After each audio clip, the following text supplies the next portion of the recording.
El teléfono sonó a las 5:43 de la mañana. Contesté sin hablar, solo escuché. Señor Ramírez, tenemos información de que usted será visitado por agentes de inmigración hoy. Un familiar cercano lo denunció. Colgué sin responder.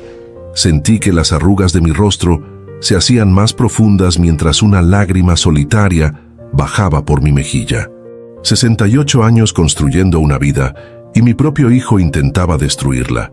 Me levanté despacio, me puse mis pantuflas gastadas y caminé hacia la caja fuerte escondida detrás del cuadro de la Virgen de Guadalupe.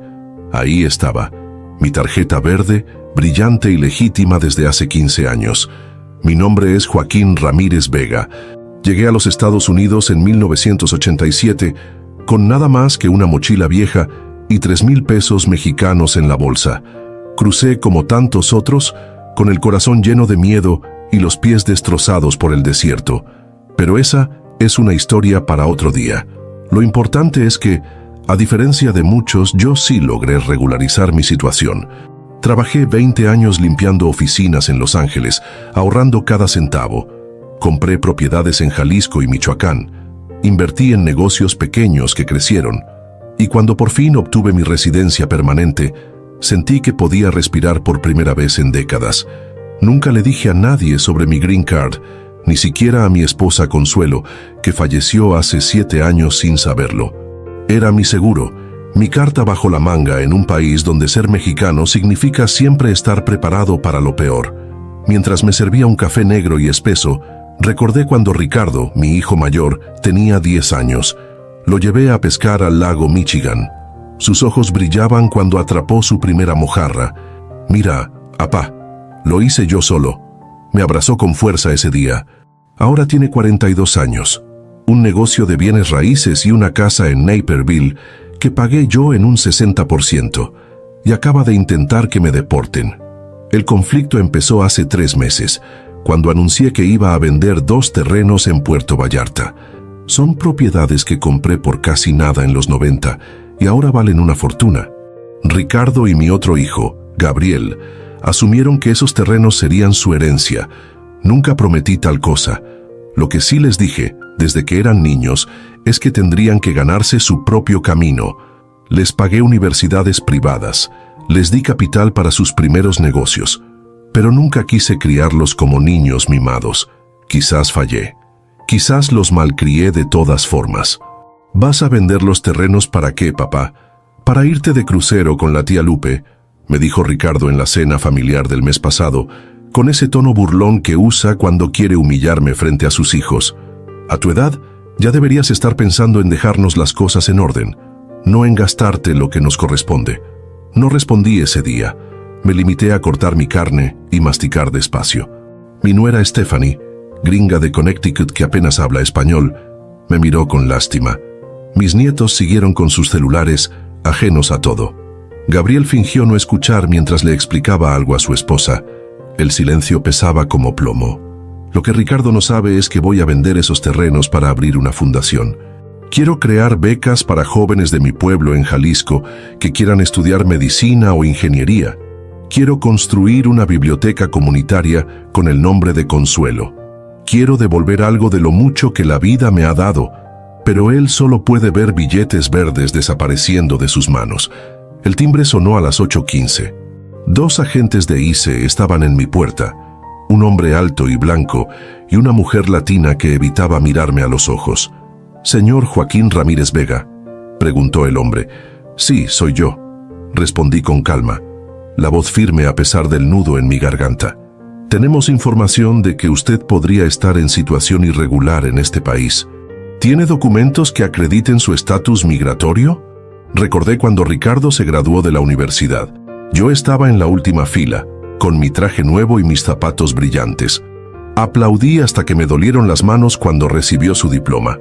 Después, durante la comida, él se sentó con sus amigos y apenas me presentó. «Este es mi papá», dijo simplemente, sin mencionar los 3 trabajos que tuve para pagar esa carrera de administración. «Por supuesto, es oficial. Permítame un momento». Fui por mi green card y se la entregué a la gente.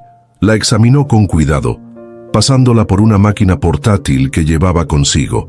La mujer latina finalmente me miró, con una mezcla de sorpresa y algo parecido al respeto. Todo parece estar en orden, señor Ramírez. Lamentamos la molestia. No hay problema, respondí. Solo quisiera saber quién hizo la denuncia. El hombre guardó silencio, pero la mujer habló en voz baja. Sabes que no podemos revelar esa información oficialmente, señor. Entiendo. Pero, continuó ella, mirando hacia la calle, si yo fuera usted, hablaría con mi familia. Las denuncias falsas son un delito federal. Mientras los veía alejarse en su camioneta negra, sentí una mezcla de tristeza y rabia que me quemaba por dentro. No era solo la traición, era la ingratitud, el desprecio, la facilidad con la que mi propio hijo había decidido destruir mi vida por dinero. Regresé a la cocina y terminé mi café, ahora frío. Miré el calendario en la pared, 16 de mayo, el cumpleaños de Gabriel. Habría una cena esta noche en su casa. Ricardo estaría allí sin saber que su plan había fracasado, sin imaginar que su padre, ese viejo al que veía como un estorbo, tenía más recursos y más dignidad de lo que él jamás entendería. El teléfono sonó de nuevo. Era Lupe, mi cuñada, la única familia que me queda de mi generación. ¿Estás bien, Joaquín? Me quedé preocupada con lo que me contaste ayer. Estoy bien, Lupe. Ya vinieron los de migración. Dios mío.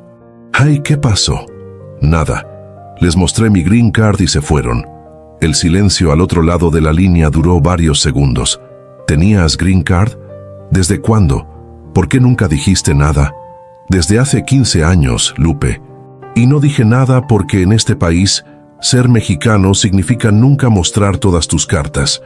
Después de colgar, me senté en el sillón viejo de la sala, ese que Consuelo insistía en conservar porque tiene memoria de nosotros. Cerré los ojos y dejé que los recuerdos fluyeran. El día que nació Ricardo, tan pequeño y arrugado, sus primeros pasos, agarrándose de mis dedos, las tardes enseñándole a andar en bicicleta en el parque, los abrazos de buenas noches cuando le leía cuentos. ¿En qué momento ese niño que me adoraba se convirtió en un hombre capaz de intentar deportar a su propio padre? El reloj marcaba las 11:30 cuando tomé una decisión. Abrí mi computadora y envié un correo electrónico a mi abogado, Fernando Suárez. Le pedí que preparara todos los documentos para vender las propiedades de inmediato y crear la fundación. También le pedí algo más: modificar mi testamento. Ricardo ya no recibiría nada. La casa de Gabriel es grande y ostentosa, con ese estilo moderno de cristal y concreto que tanto les gusta a los jóvenes ahora. Cuando llegué a las 7 de la noche, ya estaban todos: Gabriel y su esposa Elena, Ricardo y Stephanie, mis 5 nietos adolescentes y algunos amigos de la familia. Me recibieron con abrazos distantes y sonrisas educadas. Nadie notó que yo llevaba un sobre Manila en mi saco. Durante la cena, observé a Ricardo. Estaba inquieto, revisando constantemente su teléfono. Seguramente esperaba una llamada confirmando que su padre ya estaba en un centro de detención de inmigrantes, o quizás esperaba noticias de algún contacto en ICE. En cualquier caso, su nerviosismo era evidente para mí, aunque invisible para los demás. ¿Y cómo va la venta de los terrenos, papá?, preguntó Gabriel mientras servían el postre. Ricardo me comentó que estabas considerando ofertas. Antes de que pudiera responder, Ricardo intervino. De hecho, creo que papá debería reconsiderar esa venta. No es buen momento para el mercado inmobiliario en México. Lo miré fijamente. Sus ojos evitaban los míos. Ya no hay terrenos que vender, dije con calma. Ya los vendí todos. El silencio cayó sobre la mesa como una losa. Ricardo palideció visiblemente. ¿Qué? ¿Cuándo? ¿A quién?, tartamudeó. Esta mañana firmé los papeles. Fernando tenía todo listo desde hace semanas. En cuanto a quién, eso no importa. Lo importante es que el dinero irá a una fundación para estudiantes en Jalisco. ¿Una fundación? La voz de Ricardo sonaba estrangulada. ¿Vas a regalar millones de dólares a desconocidos? ¿Es una broma? No, hijo, no es una broma. Es mi decisión, mi dinero, mis propiedades, mi voluntad. Gabriel intentó mediar, como siempre. Papá, creo que deberíamos hablar de esto en privado. Es tu cumpleaños, no es momento para... Al contrario, lo interrumpí. Es el momento perfecto, porque hoy también quiero anunciar algo más. Saqué el sobre Manila y lo puse sobre la mesa. Ricardo lo miraba como si fuera una serpiente venenosa. Hoy tuve una visita interesante. 2 agentes de inmigración llegaron a mi casa esta mañana. El rostro de Ricardo era un poema de pánico. Stephanie, su esposa, lo miró confundida. Alguien les dijo que yo estaba indocumentado, continué. Alguien quería que me deportaran. Eso es terrible, papá, dijo Gabriel genuinamente sorprendido. ¿Quién haría algo así? Pregúntale a tu hermano. Todas las miradas se dirigieron a Ricardo, que empezó a toser nerviosamente. No sé de qué hablas, papá. Estás confundido. Quizás fue algún vecino resentido, o quizás fue el hijo que quería asegurarse de que su padre no vendiera las propiedades que él consideraba ya suyas. Lo interrumpí. El mismo hijo que hace 3 semanas le dijo a su amigo Jason Williams, oficial de ICE, que su padre mexicano llevaba décadas viviendo ilegalmente en este país. ¿Es cierto eso, Ricardo? La voz de Gabriel temblaba entre la sorpresa y la ira. Ricardo se levantó de golpe, tirando su copa de vino. No tienen pruebas de nada. Además, si realmente fueras ilegal, ¿acaso no sería mi deber como ciudadano americano reportarlo? Este país tiene leyes. Siéntate, Ricardo, dije con una tranquilidad que no sentía. Tengo algo que mostrarte. Abrí el sobre y saqué 3 documentos. El primero era una copia de mi green card. El segundo, una grabación de la llamada que Ricardo le hizo a su amigo de ICE, obtenida mediante métodos que Fernando me aseguró eran legales, aunque costosos. Y el tercero, el más importante, mi Nuevo Testamento. Esto, dije mostrando la green card, es lo que te impidió deshacerte de mí esta mañana. La tengo desde hace 15 años. Nunca te lo dije porque siempre supe que el dinero te importaba más que tu padre. Los ojos de Ricardo se llenaron de lágrimas de rabia, no de arrepentimiento. Eso me dolió más que su traición. Y esto, continué mostrando la grabación, es la prueba de lo que hiciste. Una denuncia falsa a inmigración es un delito federal, hijo. Podrías enfrentar cargos serios.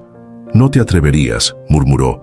Tienes razón, no lo haré, porque a pesar de todo, sigues siendo mi hijo. Pero esto último, dije mostrando el testamento, sí lo haré.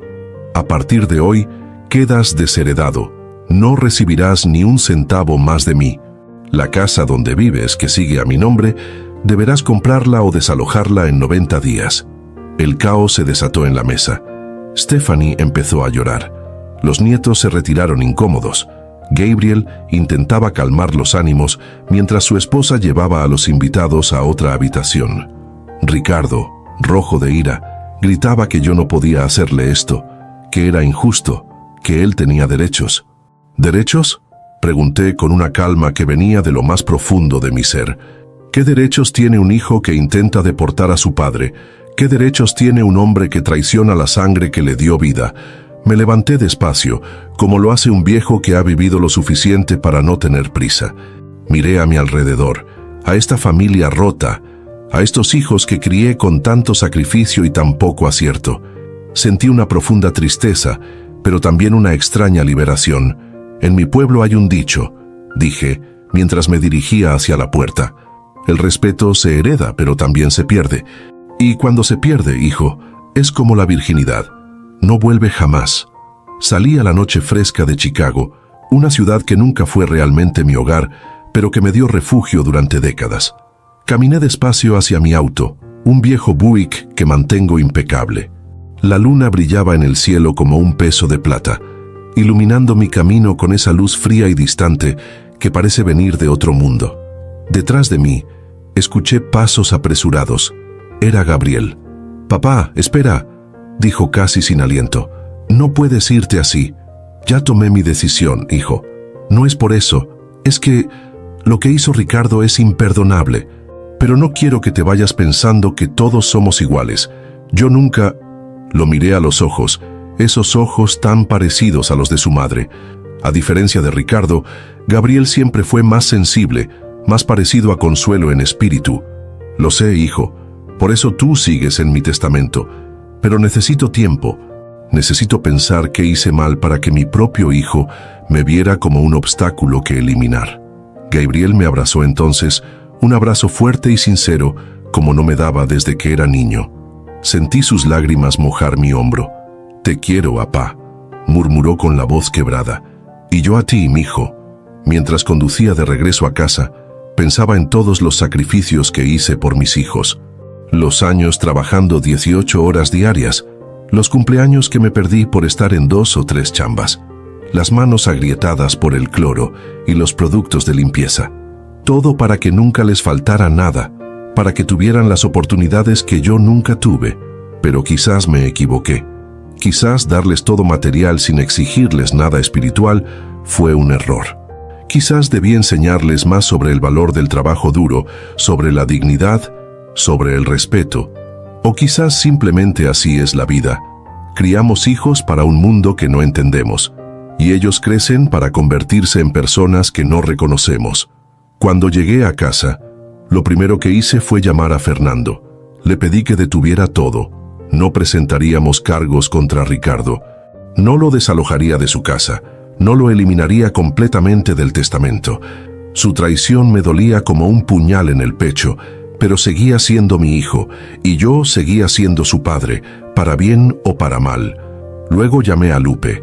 Le conté todo lo sucedido en la cena. Ella lloró conmigo. Maldijo a Ricardo en 3 idiomas diferentes, y finalmente me preguntó, «¿Y ahora qué vas a hacer, Joaquín?».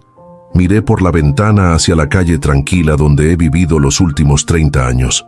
Vi a una joven pareja latina caminando de la mano, probablemente recién llegados, con esa mezcla de esperanza y miedo que yo mismo sentí hace tanto tiempo. «Voy a seguir con el plan de la fundación», respondí. «Voy a ayudar a esos muchachos de Jalisco a tener un futuro mejor. Y luego voy a regresar a México por una temporada. Quiero ver amanecer sobre las montañas de mi pueblo una vez más. Quiero oler la tierra después de la lluvia. Quiero recordar quién soy, antes de que sea demasiado tarde. ¿Y Ricardo?». Suspiré profundamente. La imagen de mi hijo mayor intentando deportarme aún quemaba en mi mente como ácido. El tiempo dirá, Lupe, el tiempo y sus propias acciones. Esa noche no pude dormir. Me quedé sentado en el porche trasero, mirando las estrellas y pensando en Consuelo. Ella siempre decía que perdonar no es olvidar, sino elegir la paz por encima de la razón. No estaba seguro de poder perdonar a Ricardo, al menos no todavía. Pero sí sabía una cosa. A mis 68 años, había aprendido que el respeto no se exige, se gana, y que a veces las personas que más amamos son las que más pueden herirnos. El teléfono sonó una vez más en la madrugada. Era Ricardo. «Papá», su voz sonaba quebrada, probablemente por el alcohol. «Lo que hice, yo no pensé que...». «Sí pensaste, hijo», lo interrumpí. «Pensaste muy bien lo que hacías, y eso es lo que más me duele. Te puedo explicar, es que las propiedades, nosotros contábamos con esa herencia para no tener que esforzarte como yo lo hice», completé su frase. «Para tener la vida fácil que yo nunca tuve». El silencio al otro lado de la línea me dijo todo lo que necesitaba saber. «Ricardo, siempre serás mi hijo, pero lo que hiciste, eso tomará tiempo, mucho tiempo». «¿Me perdonarás algún día?», preguntó con un hilo de voz. La respuesta no vino de mi mente, sino de algún lugar más profundo, quizás del mismo sitio donde guardo los recuerdos de mi propia niñez en México, de mi padre trabajando bajo el sol, de mi madre amasando tortillas antes del amanecer. Si demuestras que has cambiado, quizás, pero el respeto tendrás que ganártelo de nuevo. Y no será fácil. Colgué y me quedé mirando el teléfono en mi mano. Tantas vidas, tantas historias, tantos sacrificios contenidos en esta familia disfuncional, tantos sueños cumplidos y tantos otros rotos en el camino. Al final, pensé, eso es lo que significa ser inmigrante. Cruzar fronteras no solo físicas, sino emocionales. Construir puentes entre mundos que a veces parecen irreconciliables y aceptar que a veces lo que dejamos atrás no es solo un país, sino una versión de nosotros mismos que ya no existe, excepto en la memoria. El amanecer me encontró aún despierto, Con una decisión tomada y una extraña paz en el corazón, vendería todo, crearía la fundación, volvería a México por un tiempo, y luego, quizás regresaría para intentar reconstruir los puentes rotos con mi familia, o quizás no. El futuro, como las estrellas que ahora se desvanecían en el cielo de Chicago, estaba más allá de mi alcance, pero no más allá de mi esperanza. A fin de cuentas, pensé mientras el primer rayo de sol iluminaba mi rostro cansado, si algo me enseñó ser inmigrante, fue a comenzar de nuevo. Una y otra vez, sin importar la edad, sin importar las cicatrices. Siempre hay un nuevo amanecer esperando, siempre hay un nuevo camino por andar, y el respeto, como la dignidad, nunca es algo que te regalan, es algo que te ganas paso a paso, día a día, con cada decisión que tomas y cada prueba que enfrentas. Cerré los ojos y por primera vez en mucho tiempo recé. No a un Dios específico, sino a esa fuerza misteriosa que nos mantiene en pie cuando todo parece derrumbarse. Recé por sabiduría, recé por paz y sobre todo recé por mi hijo, ese extraño que lleva mi sangre, pero que ya no reconozco como parte de mi alma.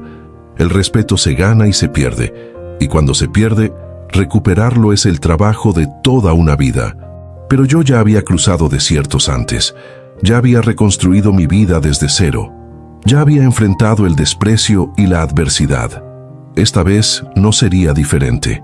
Mi hijo me denunció con inmigración porque creía que era mi punto débil, pero lo que él no sabía es que, después de todo lo que he vivido, ya no tengo puntos débiles, solo cicatrices que me recuerdan lo fuerte que puedo ser.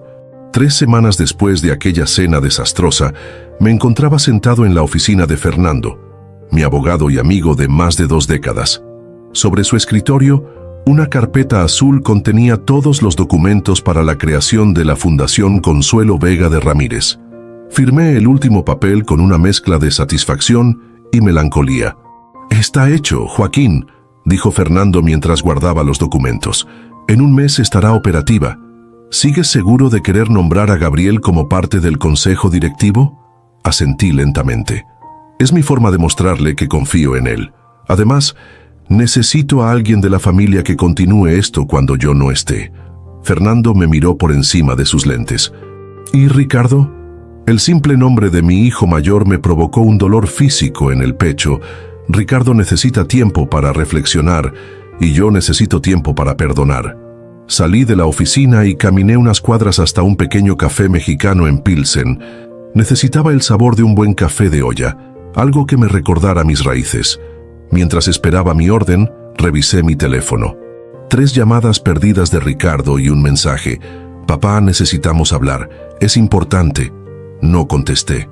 Desde aquella noche había mantenido una distancia calculada, no por rencor, sino por necesidad. Algunos vínculos, cuando se rompen, necesitan tiempo para sanar, y algunas traiciones son demasiado profundas para ser perdonadas con una simple disculpa. El café llegó humeante y aromático. Mientras lo bebía, recordé la primera vez que traje a Consuelo a Estados Unidos. Era 1990, apenas 3 años después de mi llegada. La había dejado en México mientras establecía una base aquí. Cuando por fin pudo visitarme con una visa de turista, la traje a este mismo barrio. «Esto no es México», dijo ella, «pero huele como a casa». Mi teléfono vibró nuevamente. Esta vez era Gabriel. «Papá, ¿podemos vernos hoy?» «Es sobre Ricardo. ¿Qué pasa con él?», pregunté sintiendo una inmediata preocupación. A pesar de todo, el instinto paternal nunca muere. «Mejor te lo cuento en persona». «¿El café de siempre a las 5? Ahí estaré». Colgué y me quedé pensativo. ¿Qué habría hecho Ricardo ahora? La última vez que hablé con Gabriel, me contó que Ricardo estaba bebiendo más de lo habitual y que las cosas con Stephanie no iban bien. Terminé mi café y decidí caminar hasta el lago. Necesitaba el aire fresco, la vastedad del agua para poner mis pensamientos en orden. Mientras caminaba por la orilla, observé a las familias disfrutando del día soleado. Padres jóvenes corriendo tras sus hijos, parejas de ancianos caminando de la mano, adolescentes en patinetas. Me senté en una banca y saqué de mi bolsillo una foto vieja y arrugada. Consuelo, Ricardo y Gabriel en Navidad de 1995. Ricardo tenía 12 años entonces, y su sonrisa iluminaba la habitación. Gabriel, más pequeño y tímido, se aferraba al brazo de su madre, y Consuelo, su belleza tranquila, su mirada llena de esperanza. «Mis tres tesoros», solía decir ella cuando veía esta foto. ¿En qué momento perdimos el rumbo?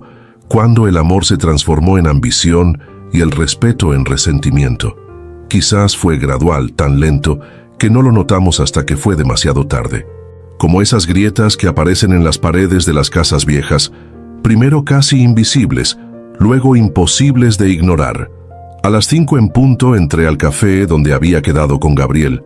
Él ya estaba allí, con una expresión que me recordó a cuando era niño y venía a confesarme alguna travesura.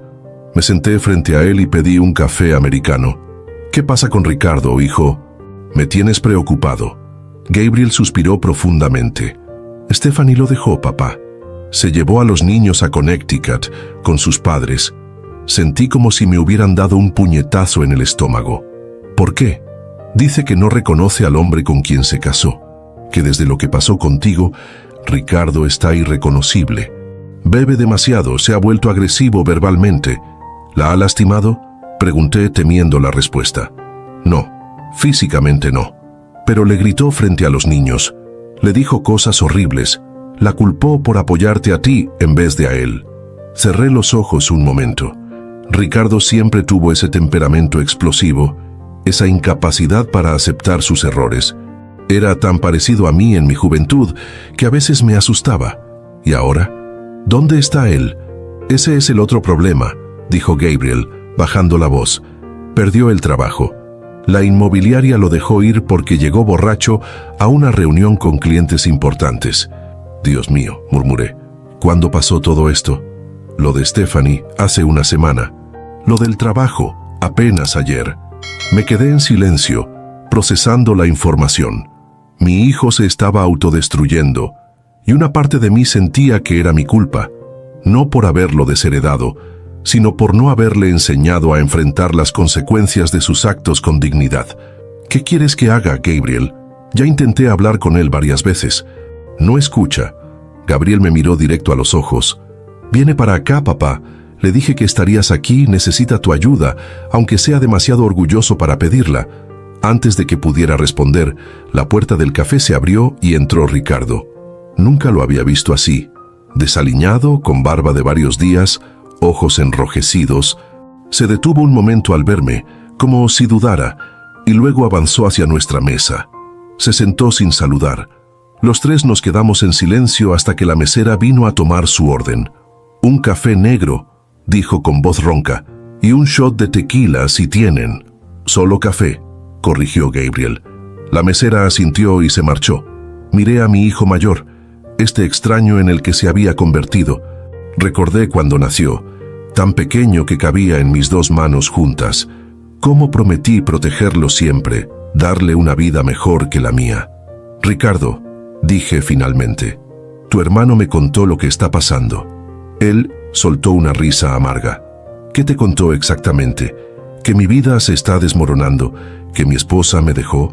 ¿Que ya no tengo trabajo? ¿O también te contó que estoy a punto de perder la casa porque no puedo pagar la hipoteca?» «Eso no lo sabía», dijo Gabriel, sorprendido. «Pues sí», continuó Ricardo. «El banco llamó ayer. Tengo 2 meses de retraso.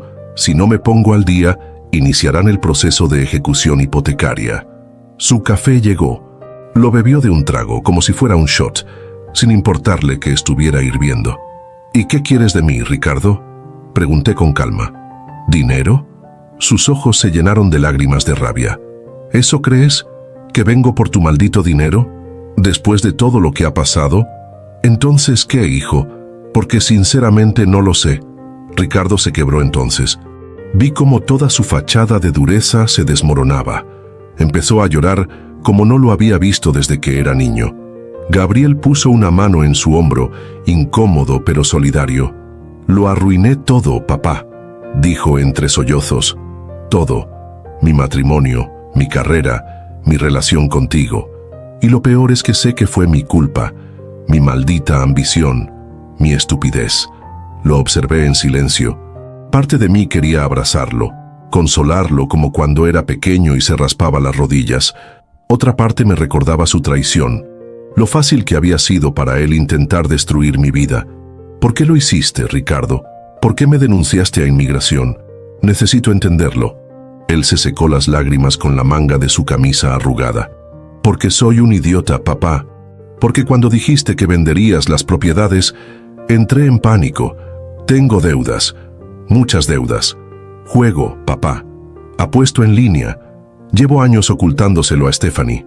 Pensé que con mi parte de la herencia podría solucionarlo todo. ¿Y por eso intentaste deportarme? Para cobrar tu herencia más rápido. No pensé que llegarían a deportarte realmente, dijo, aunque ambos sabíamos que era mentira. Creí que solo te asustarías y cambiarías de opinión sobre vender las propiedades. Respiré hondo, intentando controlar la mezcla de emociones que sentía. Decepción, tristeza, pero también una extraña compasión. Mi hijo estaba roto, como yo lo estuve tantas veces en mi vida.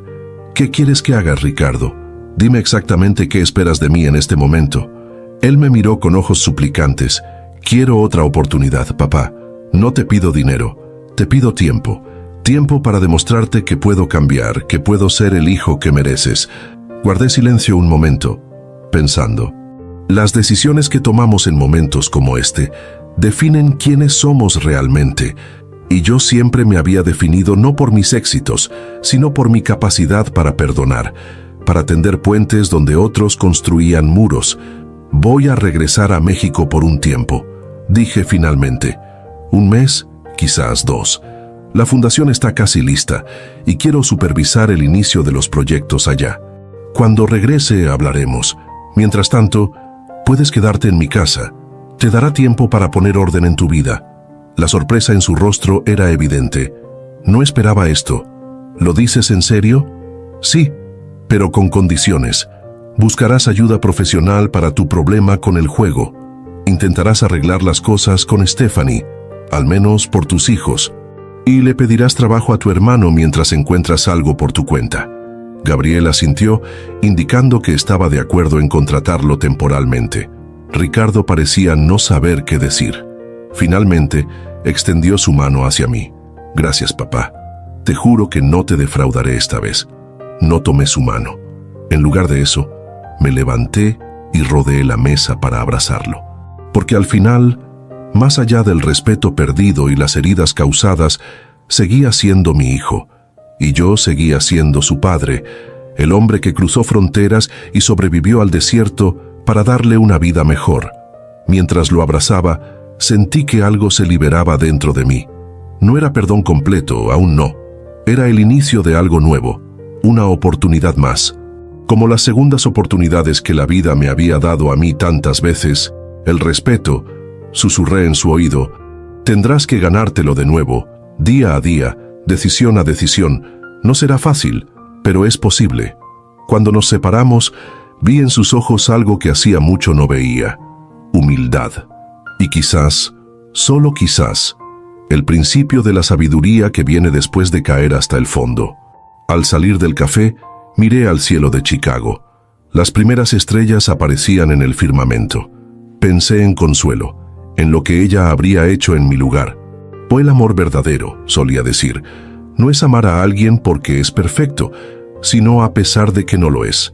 Esa noche, mientras empacaba para mi viaje a México, encontré entre mis cosas una vieja tarjeta que Ricardo me había hecho para el Día del Padre cuando tenía 7 años. En ella, con letra infantil, había escrito: «Papá, cuando sea grande quiero ser como tú». La guardé en mi billetera, un recordatorio de lo que fuimos y de lo que quizás, con tiempo y voluntad, podríamos volver a ser. El aterrizaje en Guadalajara fue suave como una caricia. Cuando las ruedas del avión tocaron la pista, sentí un hormigueo familiar en el pecho. Estaba en casa. No en la casa que construí en Chicago durante décadas, sino en la verdadera, la que llevaba en la sangre y en los recuerdos. Mi sobrino Héctor me esperaba en el aeropuerto, con ese entusiasmo desmedido que siempre ha tenido. Me abrazó como si quisiera romperme las costillas. «Tío Joaquín, qué gusto verlo. Está más flaco, ¿eh?». ¿Que no le daban de comer allá en el gabacho? Sonreí mientras subíamos las maletas a su pick-up desgastada. Héctor, hijo de mi hermana Rosario, era lo más cercano que tenía a un hijo en México. Creció admirándome, escuchando las historias de mis aventuras al norte, como si fueran leyendas. ¿Y cómo está la familia?, pregunté mientras salíamos del aeropuerto al tráfico caótico de Guadalajara. ¿Los niños, Gloria? Héctor suspiró con esa mezcla de orgullo y cansancio que tienen todos los padres de hijos pequeños. Creciendo como mala hierba, tío. Martín ya va a cumplir 15 y Sofía 13. Gloria sigue trabajando en la escuela. Ahora es subdirectora. El camino desde Guadalajara hasta San Miguel, mi pueblo natal, tomó casi 3 horas. Conforme nos alejábamos de la ciudad, el paisaje se transformaba. Los edificios y el concreto daban paso a campos de agave azul, cerros redondeados por el tiempo y ese cielo imposiblemente amplio que solo existe en la provincia mexicana. Héctor me puso al día sobre todo. Los chismes del pueblo. ¿Quién se había casado? ¿Quién había muerto? ¿Cuánto habían subido los precios desde mi última visita? Yo escuchaba a medias, mi mente dividida entre sus palabras y el paisaje que desfilaba por la ventanilla, cada vez más familiar. ¿Y cómo están sus hijos, tío? Ricardo y Gabriel, ¿verdad? La pregunta me sacó de mi ensoñación.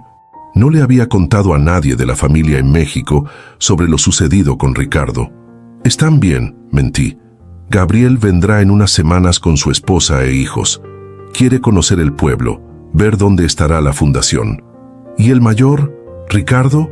Fingí mirar algo interesante por la ventana. Tiene mucho trabajo, quizás venga después. Héctor asintió sin insistir. En México entendemos el silencio como respuesta. San Miguel apareció finalmente ante nosotros, un conjunto de casas bajas y coloridas alrededor de una plaza central con su iglesia de cantera rosa. Mi corazón dio un vuelco al ver el campanario, el mismo que miraba cada mañana desde la ventana de mi cuarto cuando era niño. Héctor me llevó a la vieja casa familiar, ahora renovada gracias al dinero que envié durante años. Rosario, mi hermana mayor, esperaba en la puerta. A sus 74 años, seguía firme como un roble, aunque el cabello completamente blanco y las arrugas profundas contaban la historia de una vida no siempre fácil. «Hasta que te dignas a visitar, ingrato», dijo con fingido reproche mientras me abrazaba. «Ya pensaba que te habías vuelto gringo de verdad». Esa noche, sentados en el patio trasero bajo un cielo estrellado, Rosario sirvió tequila en pequeños caballitos de cristal. Brindamos por el reencuentro, por los que ya no estaban, por la fundación que estaba a punto de iniciar. «Same, cuéntame la verdad», dijo ella después del tercer tequila. «¿Qué pasó con Ricardo? Te conozco, Joaquín, algo anda mal». Así era Rosario, directa, sin rodeos, igual que nuestra madre. Le conté todo, la denuncia a inmigración, la traición, las consecuencias. Mientras hablaba, sentí que liberaba un peso que había llevado conmigo a través del océano. Rosario escuchaba en silencio, asintiendo ocasionalmente, sus ojos brillantes a la luz de la luna. «Los hijos», dijo cuando terminé, «a veces son un espejo que no queremos mirar. Nos muestran partes de nosotros mismos que preferimos olvidar». «¿Qué quieres decir?».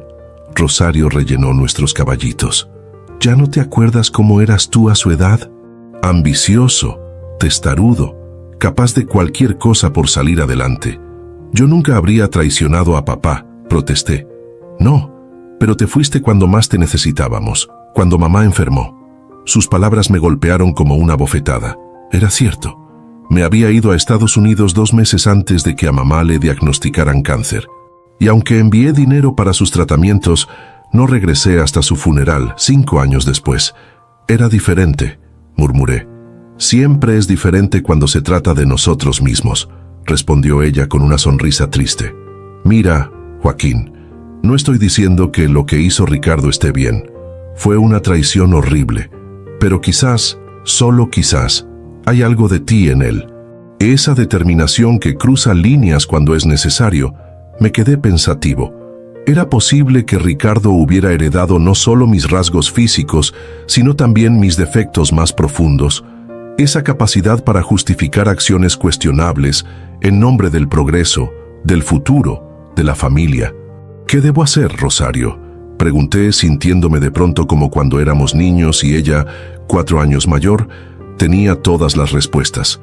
Lo que ya estás haciendo, darle una oportunidad, pero no por él, sino por ti. El rencor es un veneno que solo mata a quien lo bebe. Esa noche dormí en mi antiguo cuarto, bajo el mismo techo que me vio crecer. Por la ventana abierta entraba el aroma de los jazmines que mamá plantó hace 50 años y que, milagrosamente, seguían vivos. Antes de dormir, revisé mi teléfono. Había un mensaje de Ricardo. Papá, inicié terapia hoy. Es difícil hablar de estos temas, pero sé que es necesario. La casa está bien, no te preocupes, te extrañamos. Cuídate. Era un pequeño paso, pero un paso al fin. Los días siguientes los dediqué a recorrer el pueblo, reconectar con viejos amigos y visitar los terrenos donde se construiría la escuela técnica, que sería el primer proyecto de la fundación. El arquitecto, un joven talentoso de Guadalajara, me mostró los planos finales. Tendrá capacidad para 200 estudiantes, explicó entusiasmado. Laboratorios de computación, talleres de mecánica, espacios para enseñar oficios tradicionales. Será un puente entre lo antiguo y lo nuevo. Como debe ser, asentí, pensando en mi propia vida, dividida siempre entre 2 mundos, 2 culturas, 2 formas de entender la realidad. Una semana después de mi llegada, mientras desayunaba con Rosario, recibí una llamada de Gabriel. «Papá, tengo noticias». Su voz sonaba tensa. Ricardo tuvo un accidente. El aire se congeló en mis pulmones. «¿Qué clase de accidente? ¿Está bien?» «Sí, está fuera de peligro. Fue anoche.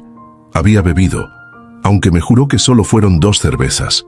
Perdió el control del auto en la autopista y se salió de la carretera». «¿Está en el hospital?» «Sí, pero lo darán de alta hoy. Tiene algunos cortes, un hombro dislocado y una costilla fracturada. El auto quedó destrozado». «¿Manejaba tu auto?», pregunté, sabiendo que Ricardo ya no tenía vehículo propio. «No, manejaba el tuyo. Lo siento, papá. Yo le di las llaves porque necesitaba ir a una entrevista de trabajo. No pensé que...». «No importa el auto», lo interrumpí. «¿Está realmente bien? ¿Los médicos están seguros?»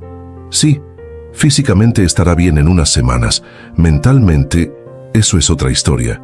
Después de colgar, me quedé mirando mi café ahora frío. Rosario, que había escuchado la conversación, puso su mano arrugada sobre la mía. «Deberías volver», dijo simplemente. «Acabo de llegar. Tu hijo te necesita. Ya es un hombre adulto, Rosario. Tiene que hacerse responsable de sus actos». Mi hermana me miró con esos ojos que parecían ver a través de todas mis defensas. «¿Y si no puede solo? ¿Y si está tan perdido que necesita tu mano para encontrar el camino de regreso? ¿Como yo necesité a papá cuando me fui?» Ella sonrió tristemente. «Papá no pudo seguirte porque tenía 7 bocas más que alimentar. Pero tú puedes ir por tu hijo. Tienes esa libertad que papá nunca tuvo». Esa tarde, sentado en la plaza del pueblo bajo la sombra de un viejo laurel, llamé a Ricardo. Su voz sonaba débil, avergonzada. «Lo siento mucho, papá. El auto, te lo pagaré, te lo juro». «Al carajo el auto, Ricardo. ¿Cómo estás tú?». Hubo un largo silencio. Cuando volvió a hablar, su voz estaba quebrada. «No lo sé, papá. Estoy asustado. Creo que toqué fondo. En el hospital me hicieron pruebas y mi hígado no está bien. El doctor dice que si sigo así...». No terminó la frase. «No era necesario. ¿Dónde estás ahora?». «En tu casa. Gabriel me trajo del hospital». Tomé una decisión en ese instante, tan clara como el cielo azul sobre mi cabeza. «Escúchame bien, Ricardo. Voy a volver. Llegaré pasado mañana. Pero quiero que entiendas algo. Esta es tu última oportunidad. No habrá más». «Lo sé, papá», respondió con una humildad que nunca antes había escuchado en su voz. «Lo sé». Esa noche, mientras empacaba para regresar a Chicago antes de lo planeado, Rosario entró a mi habitación con una caja pequeña de madera tallada. «Esto era de papá», dijo, entregándomela. «Lo guardé para ti todos estos años». Abrí la caja con cuidado. Dentro había un reloj de bolsillo antiguo, de bronce, con una cadena gastada por el uso. Había sido de mi abuelo y antes de mi bisabuelo. Papá siempre dijo que debía ser tuyo, continuó Rosario. Porque fuiste tú quien tuvo el valor de cruzar fronteras, de buscar algo mejor para todos nosotros. Sostuve el reloj en mi mano, sintiendo su peso, su historia, la conexión con generaciones que vivieron y murieron en esta tierra. Dáselo a Ricardo, dijo Rosario, no porque lo merezca ahora, sino para recordarle de dónde viene, quién es su sangre. ¿Qué significa realmente ser un Ramírez? En el vuelo de regreso a Chicago, mientras miraba las nubes desde la ventanilla del avión, pensé en todas las veces que había cruzado esta frontera. La primera vez, escondido en la cajuela de un auto, muerto de miedo. Después, en autobuses interminables desde Tijuana. Más tarde, con mi visa de trabajo. Sí, finalmente, con mi green card, como un hombre libre, fronteras. Toda mi vida había consistido en cruzarlas, en superarlas, en romperlas cuando era necesario. Fronteras físicas, fronteras legales, fronteras culturales. Y ahora enfrentaba la más difícil de todas, la frontera invisible pero poderosa que separaba a un padre y un hijo que habían perdido la capacidad de respetarse, de entenderse, de verse realmente el uno al otro. El avión comenzó su descenso hacia Chicago. Sentí en mi bolsillo el peso del viejo reloj familiar. Mi padre nunca pudo cruzar la frontera para venir a verme, para conocer a sus nietos, para entender la vida que construí lejos de él. Murió en San Miguel, en la misma casa donde nació, sin haber salido nunca de Jalisco. Yo tuve más suerte, o quizás simplemente más determinación. Crucé todas las fronteras que la vida puso en mi camino. Y ahora me tocaba cruzar una más, la del orgullo herido, la de la confianza traicionada. Por mi hijo, por Ricardo, por ese niño que una vez sostuvo mi mano mientras le enseñaba a pescar y que ahora, convertido en un hombre roto, necesitaba esa mano más que nunca.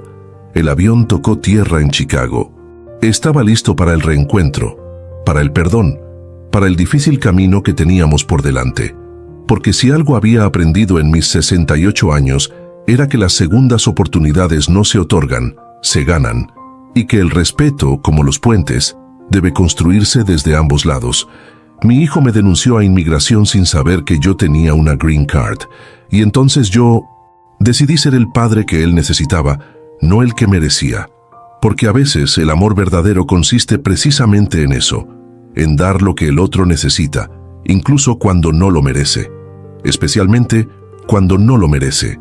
Gabriel me esperaba en el aeropuerto. Al verlo entre la multitud, con su camisa bien planchada y ese aire responsable que siempre lo caracterizó, sentí un nudo en la garganta. Siempre fue el sensato, el pacificador, el que cargaba con las consecuencias de los actos impulsivos de Ricardo y los míos propios.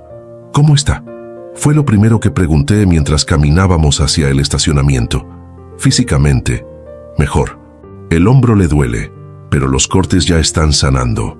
Gabriel hizo una pausa. Mentalmente, está diferente, papá. Nunca lo había visto así. Diferente como humilde, callado, como si por fin entendiera el daño que ha causado.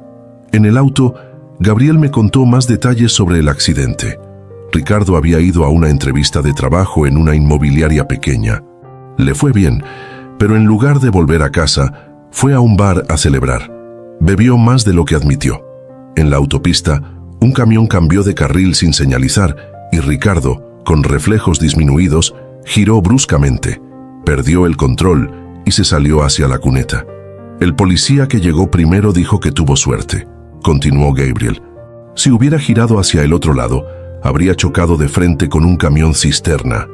La muerte, esa vieja conocida que me había rondado tantas veces en el desierto, en las fábricas peligrosas donde trabajé, en las calles difíciles donde viví, había pasado rozando a mi hijo.